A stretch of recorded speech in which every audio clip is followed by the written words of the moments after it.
All right, so we've been going through the book of 1 Samuel, and in a lot of ways, today is kind of the end of a major part of that. Today is the last part about Samuel himself. Today is Samuel's farewell message, where he's going to just summarize everything. In the last chapter, Saul has been king, Saul has won the battle, the people have finally accepted Saul as the king, and everybody's kind of with Saul in this moment. And so Samuel is going to give a farewell speech.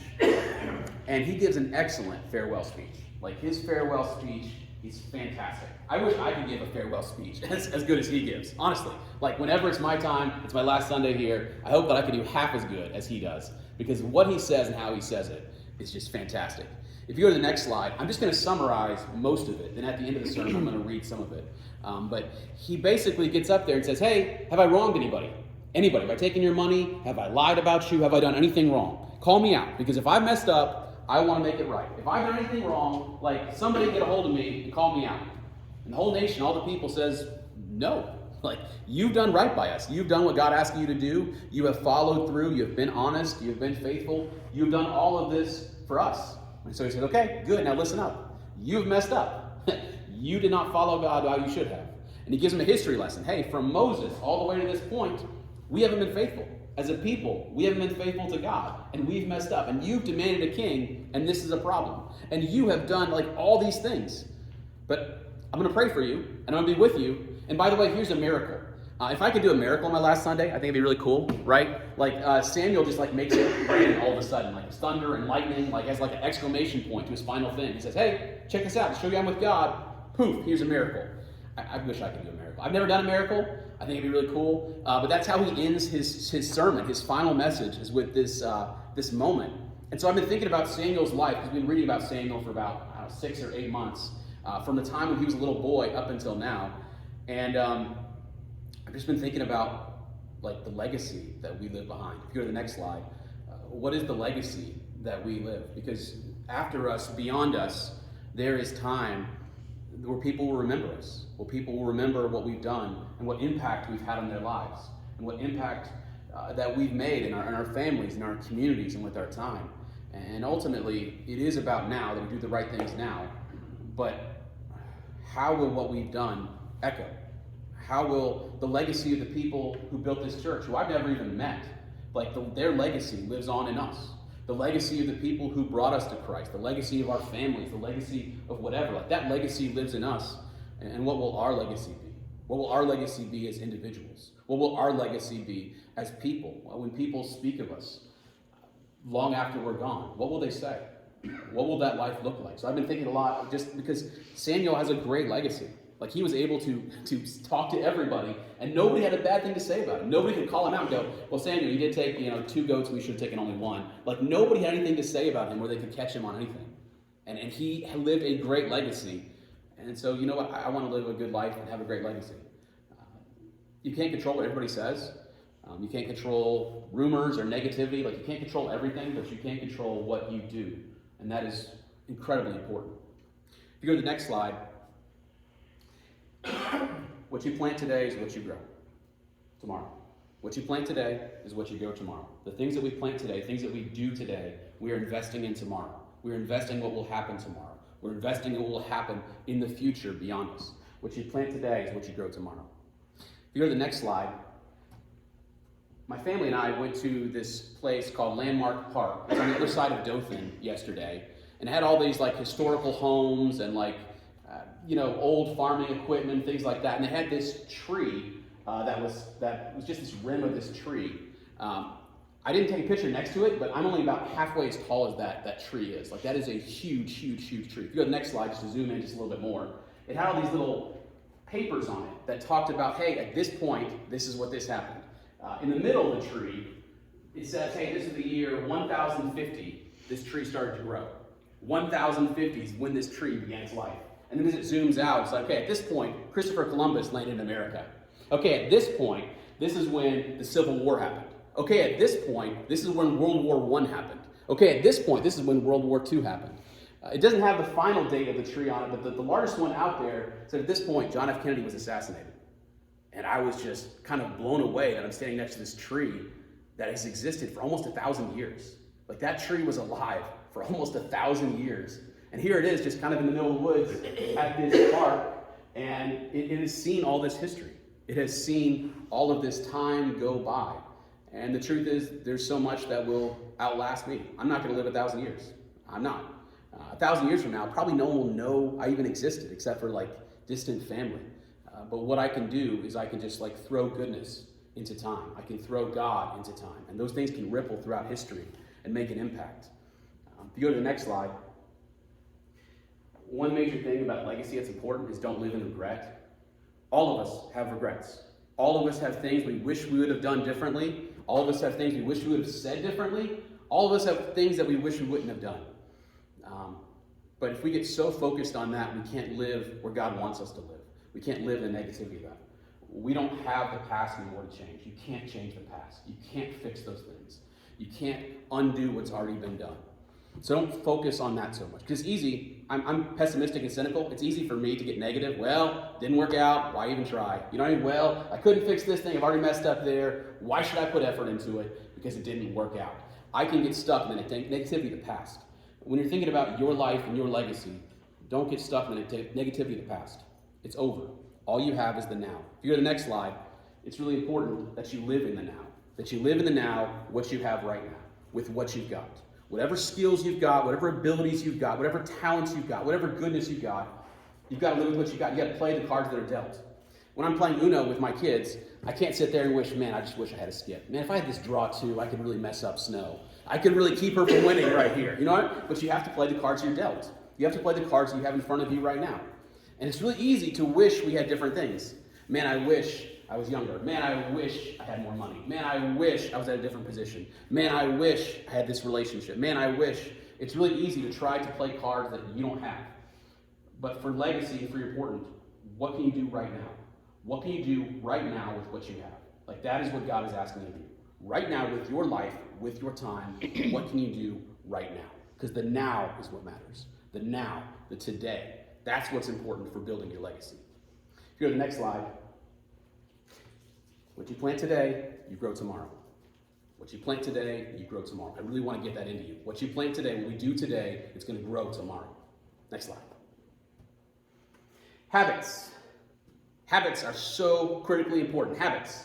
I like that guy cutting that vine up there. Because the truth is with your habits, if you don't cut it out, it's going to take over. Like if you don't go in there and cut it out and uproot it and get rid of it, it takes over.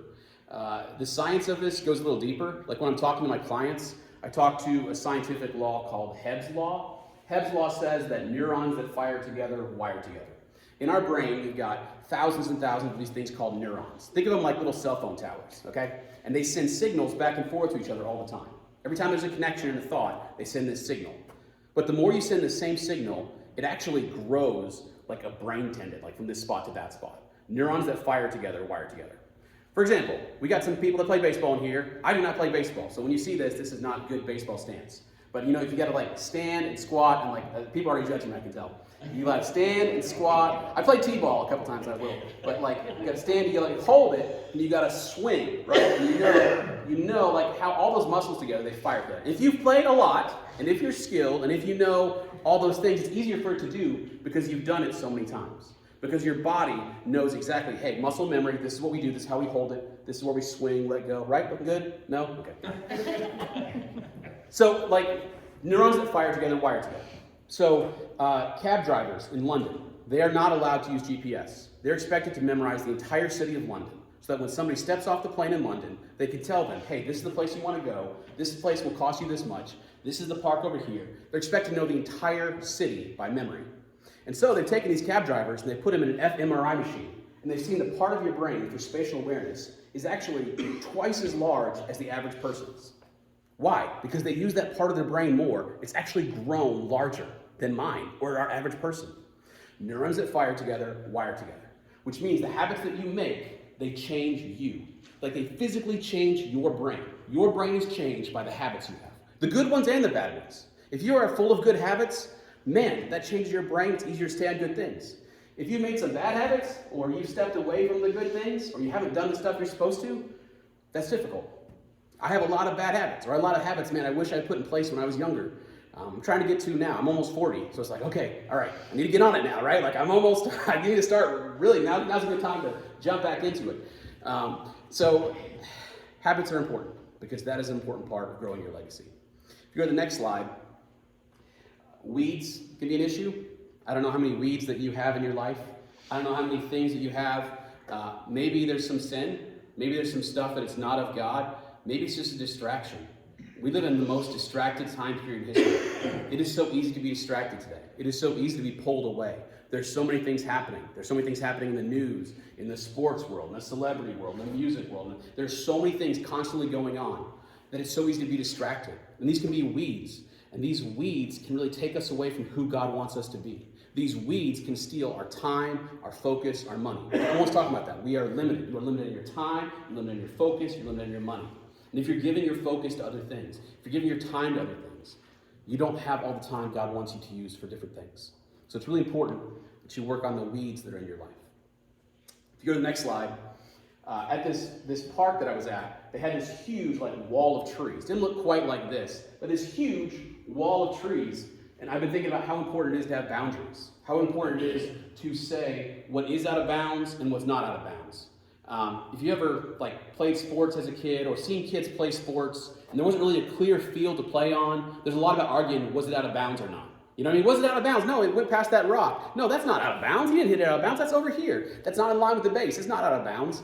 Boundaries are about saying what's out of bounds. Hey, for me, this is out of bounds. Hey, for me, I don't want you to talk to me that way. Hey, for me, I don't want you to use that word with me. Hey, for me, I don't want you to yell. Hey, for me, if you're coming into my house, this is how we act in my house. It is important that you have boundaries, that you say the things that are important to you, and you draw those lines in the sand so that people know where you stand. For your legacy, it's important that you have boundaries. Because when there's no boundaries, people don't know what's out of bounds. And when people don't know what's out of bounds, they go out of bounds. And when they go out of bounds, we get frustrated. And then over time, it builds anger and resentment. So it's really important that you put up the right boundaries for your legacy. Next slide.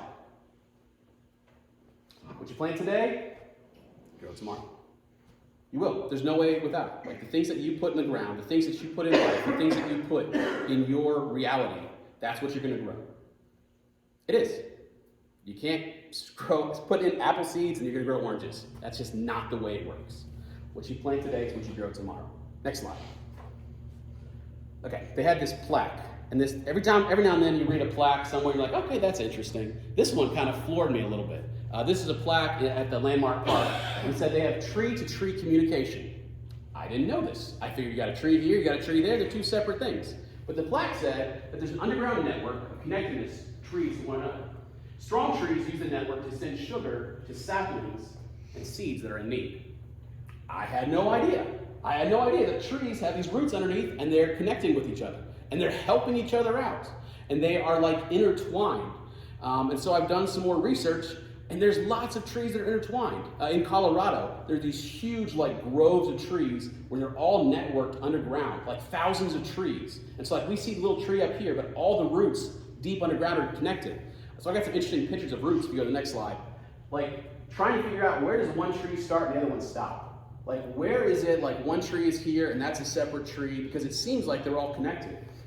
But even the fact that the trees help the little ones. The trees will send sugars and things to the small trees to help them grow. I mean, they're just trees. Who knows? They just grow up, they put seeds. Who cares? But God made them so deeply interconnected so that when they grow, they're connected with each other. I got another one of roots on the next slide. Like that. I have a hard time telling which one is which roots and where it's connected because they're deeply all interconnected. And so are we. What you do impacts the people around you. What you do impacts everybody. There's this line in addiction therapy. I've been working with people who are addicts probably 20, 25 years. There's this line that it's not hurting anybody else. If it's not hurting anybody else, who cares if I do it? If I do it, sure, it's bad for me, but it's not hurting anybody else. The truth is, you don't know how it's hurting other people. You don't know how your choices are impacting other people. Or your choice to focus on this one thing has pulled you away from other people where you could have been more beneficial and more helpful. We're all interconnected, and your choices impact everybody around you. Small choices, big choices, because God has made us to live in community.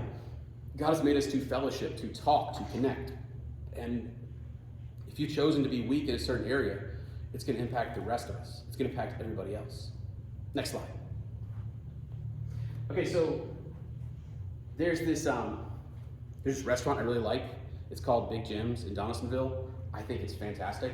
I could not eat there enough. But anyway, if you're driving down the road to go there, Reynolds Landing is the name of the road. They have these trees by the side of the road, on both sides of the road. And they look weird. You guys ever seen those trees? It like stands up like this, and at the top, it's like a bunch of like branches like that. Anybody know anything about those trees? Yeah. Yeah? Tell me about it, Bob. What do you know about them? I know there's two different type trees. I don't know which ones there are. But Uh-huh. there are planted some trees that I don't know that I don't think that's them. Yeah? That we used to call what it is. You don't see them around here anymore. But that's a tree that's supposed to grow fast. Yes, that's right. Keep going. I can't remember. It's supposed to be a really rapid growing tree. Rapid growing tree. That's right. It takes about 15 years for them to grow. What are you saying, B? Everybody with olive trees. I don't know. They're not olive trees, but they are what? I think they're just pecan trees. They're not pecan trees. Good guess, though. I like it. These are the fastest growing hardwood trees that exist. It takes about 15 years for them to grow in full. And then every log that comes off of them, like every log that comes off of each one of those trees, it goes between $500 to $1,000. Like every log, because these are the hardwood, is what they use for making instruments or making like really special craftsmanship. Yes, so these trees are super, super, super valuable. So I talked to somebody about it. This person isn't in charge of the trees, so this is secondhand information. But they said the people didn't even have to pay for them. The company came in, paid for the trees, put them down. They will come and harvest them. And then all it is just a fee. Like they get a fee off of that $500 per log. And I'm like, that's insane, because there's a lot of these trees. And they're like on both sides of the road going down there. And I'm like, that is ridiculous. I think I could grow a tree, right? I don't have a green thumb very much. I kill a lot of plants. But I think I can grow a tree, right? For 15 years, and every log's gonna be like $500 to $1,000. I could do that and put some in the backyard today. Like, let's go do that. Here's the thing. You want to grow valuable things. You want to grow valuable things with your life. You want to grow valuable things with your time. You want to leave a legacy that outlasts you. You want to do good things that go beyond you. You want to do something that's meaningful for the next generation. You want to use your time and your resources and your focus wisely, because what you plant today is what you grow tomorrow. If you go to the next slide, what you plant today, you grow tomorrow. See, I knew it. You get it. Next slide. The Bible says it this way. You reap what you sow. It's in Galatians. You reap what you sow. Like what you put is what you get back. Not 100%. Let me just go ahead and say not 100%, because I've worked very hard at some things and they have failed catastrophically sometimes. And I've been very irritated, just like, man, I put all this time and effort into it and it still didn't work. So this isn't 100%. Man, if you do this, you'll always win. No. But long term in life, the things that you sow are things that you reap back. When you give out truth and goodness and love in life, you get some of that back. And it's hard to reap something that you didn't sow. Because if you did, you're stealing, because that's somebody else's land, right? Like they didn't leave that for you. That was theirs, and you're taking it. You reap what you sow. And so it's important as we think about our legacy, it's important as we think about when we're no longer here. What have we done with our life? What have we done with our time? What have we done? Because it's limited. Every relationship you have is limited. It's temporary. We don't know how temporary. None of us know when our last day is. None of us know what's going to happen. So make the most out of your relationships. Be quick to forgive. Be quick to listen, slow to speak, and slow to get angry. Be quick to listen for what God has for you to do. And be bold. Like, don't be afraid. Don't let your anxieties and your fears hold you back. Be the person God is calling you to be today. Be the person that God is calling you to be so that you can impact people, so that you can help people, so that you can speak the truth in love that can make a difference. Because God is calling you to live a legacy. God created you. He designed you. He wrote your DNA because you matter to God. God thinks that there's something important for you to do in this world. And he's entrusting that to you. And so this idea of you reap what you sow is really, really critical. So I've got a song talking about that. Then I'm going to come up and I'm going to read the end of Samuel's last words as he preached before he retired, because I think it's really significant.